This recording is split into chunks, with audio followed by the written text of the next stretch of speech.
Yes, number 8 copper conductors can be used with a 30 amp 2-pole breaker to adjust for IR loss. IR loss is the voltage drop caused by the resistance of the conductor carrying current. The formula for IR loss is IR loss equals current in amps times resistance in ohms times length in feet. The resistance of a conductor is determined by its length, cross-sectional area, and material. For number 8 copper wire, the resistance is approximately 0.631 ohms per 1000 feet. To calculate the conductor length that will result in a specific amount of IR loss, rearrange the formula as follows: length in feet equals IR loss in volts divided by current in amps times resistance in ohms. Let's consider an example. Assume you want to adjust for 2% IR loss on a 30 amp circuit with a conductor length of 100 feet. The IR loss would be calculated as follows: IR loss equals 30 amps times 2% times 100 feet, which equals 6 volts. Using the formula above, we can calculate the length of number 8 copper conductor that will result in this IR loss. Length in feet equals 6 volts divided by 30 amps times 0.631 ohms per 1000 feet, which equals 315.7 feet. Since the required conductor length, 315.7 feet, is more than the actual conductor length, 100 feet, number 8 copper conductors can be used with a 30 amp 2-pole breaker to adjust for IR loss. The National Electrical Code (NEC) allows for voltage drop up to 5% for branch circuits. Always refer to local codes and regulations for specific requirements. The calculation of voltage drop or IR drop is essential for ensuring electrical systems operate efficiently and safely. Voltage drop occurs when the voltage at the end of a conductor is less than the voltage at the source. This reduction is due to the conductor's resistance, which impedes the flow of current, causing some of the electrical energy to be dissipated as heat. Excessive voltage drop can lead to several problems, including reduced equipment performance, overheating of conductors, and potential safety hazards. To understand how to calculate and mitigate voltage drop, it's important to grasp the underlying principles and formulas. The primary formula for calculating voltage drop, as mentioned, is IR loss equals current in amps times resistance in ohms times length in feet. Here is a breakdown of each component. Firstly, current in amps represents the amount of electrical current flowing through the conductor. This value is determined by the load connected to the circuit. Secondly, resistance in ohms is the opposition to the flow of current offered by the conductor. The resistance depends on the conductor's material, cross-sectional area, and temperature. Thirdly, length in feet is the distance the current travels through the conductor. Longer conductors have higher resistance and, therefore, greater voltage drop. The resistance of a conductor is a critical factor in determining voltage drop. The resistance of a conductor is influenced by three main factors. Firstly, material. Different materials have different resistivities. Copper and aluminum are commonly used in electrical wiring due to their relatively low resistivity. Copper is generally preferred for its low resistance, but aluminum is lighter and less expensive. Secondly, cross-sectional area. Conductors with larger cross-sectional areas have lower resistance because there is more space for electrons to flow.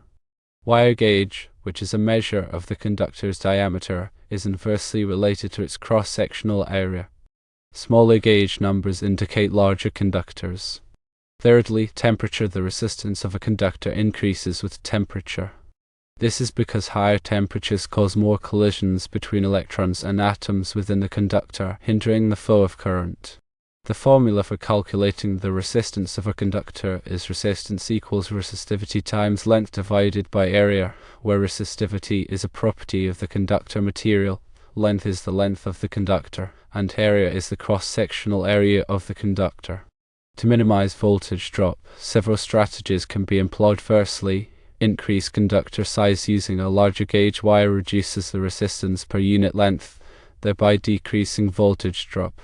This is often the most effective way to address voltage drop issues, but it can also increase the cost of the installation. Secondly, reduce circuit length. Shorter circuit lengths result in less voltage drop because the current has a shorter distance to travel through the conductor. This can be achieved by moving the power source closer to the load or by dividing long circuits into multiple shorter circuits. Thirdly, use higher voltage systems. In higher voltage systems, the same amount of power can be transmitted with less current. Since voltage drop is directly proportional to current, reducing the current reduces the voltage drop. However, using higher voltage systems may require different equipment and safety measures. Fourthly, improved connections. Loose or corroded connections can increase resistance and contribute to voltage drop. Ensuring that all connections are tight, clean, and properly made can help minimize voltage drop. Fifthly, use parallel conductors for very high current applications. Using multiple conductors in parallel can reduce the effective resistance of the circuit. This distributes the current among multiple paths, reducing the current flowing through each conductor and, consequently, reducing voltage drop. Let's consider a practical example to illustrate the calculation and mitigation of voltage drop. Suppose you have a 120-volt circuit powering a motor located 200 feet from the power source. The motor draws 20 amps of current. You are using number 12 AWG copper wire, which has a resistance of approximately 1.588 ohms per 1000 feet. To calculate the voltage drop, firstly determine the total resistance of the conductor. The total length of the wire is 2 times 200 feet equals 400 feet because the current must travel to the motor and back. The total resistance is 400 feet divided by 1000 feet times 1.588 ohms, which equals 0.6352 ohms. Secondly, calculate the voltage drop using the formula IR loss equals current times resistance equals 20 amps times 0.6352 ohms, which equals 12.704 volts. Thirdly, calculate the percentage voltage drop. The percentage voltage drop is voltage drop divided by source voltage times 100% equals 12.704 volts divided by 120 volts times 100%, which equals 10.58%. This voltage drop of 10.58% exceeds the recommended limit of 5% for branch circuits, indicating that a larger wire size is needed.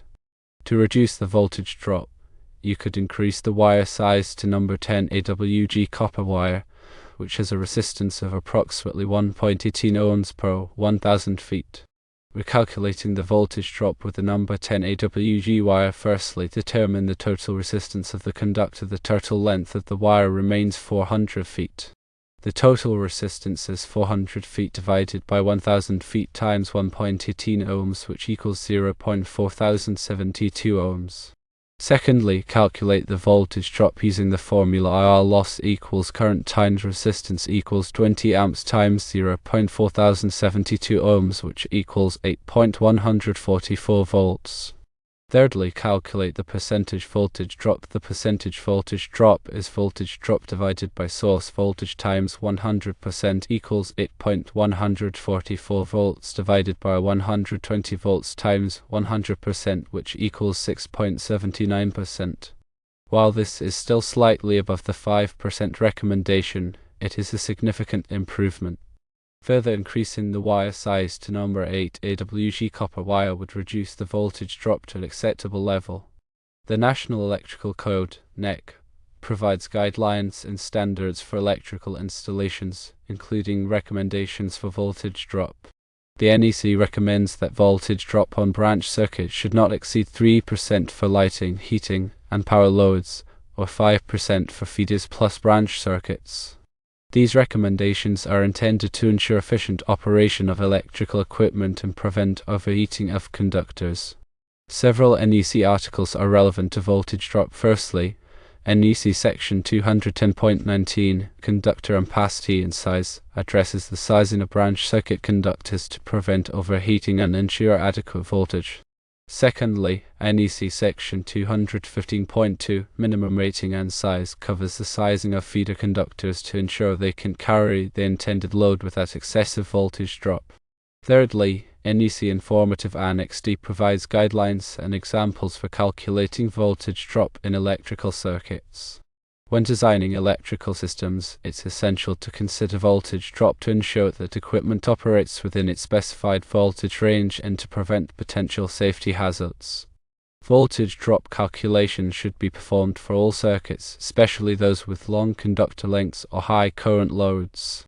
By following the recommendations of the NEC and employing appropriate voltage drop mitigation strategies, you can ensure that electrical systems operate efficiently, reliably, and safely.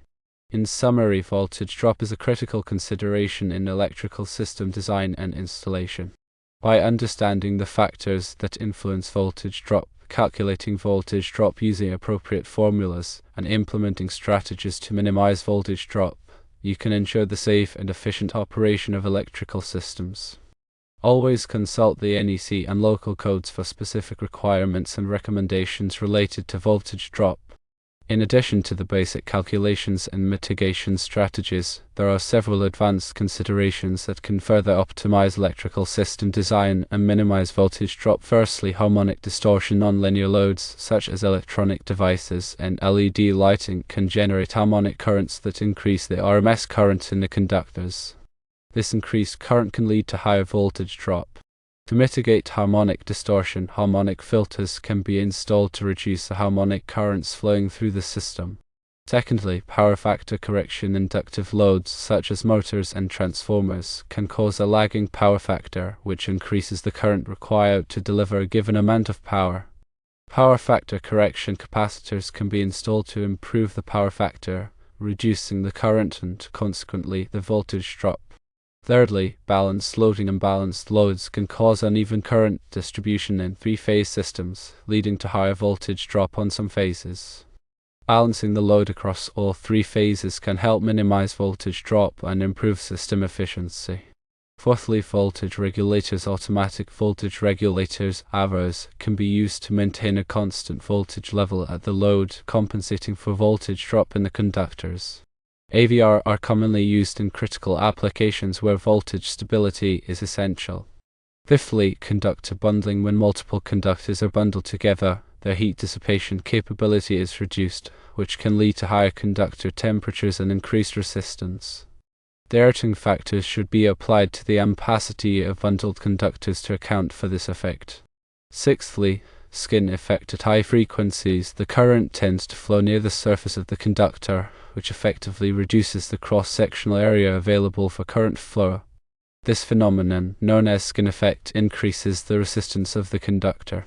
Using larger conductors or conductors with a larger surface area can help mitigate skin effect. Seventhly, proximity effect. The presence of nearby conductors can also affect the current distribution in a conductor, increasing its resistance. This is known as proximity effect. Spacing conductors further apart can help reduce proximity effect. Eighthly, transient voltage drop. During motor starting or other transient events, the current can surge to several times its normal value, causing a significant voltage drop. Using appropriately sized conductors and soft starters can help mitigate transient voltage drop. Ninthly, grounding and bonding. Proper grounding and bonding are essential for safety and can also help reduce voltage drop by providing a low impedance path for fault currents. Tenthly, surge protection. Surge protection devices, SPDs, can protect electrical equipment from voltage surges caused by lightning or other events. SPD can also help reduce voltage drop by diverting surge currents away from the conductors. When designing and installing electrical systems, it's important to consider all of these factors to ensure that the system operates efficiently, reliably, and safely. Consulting with a qualified electrical engineer and following the recommendations of the NEC and local codes is essential for achieving optimal performance and minimizing voltage drop.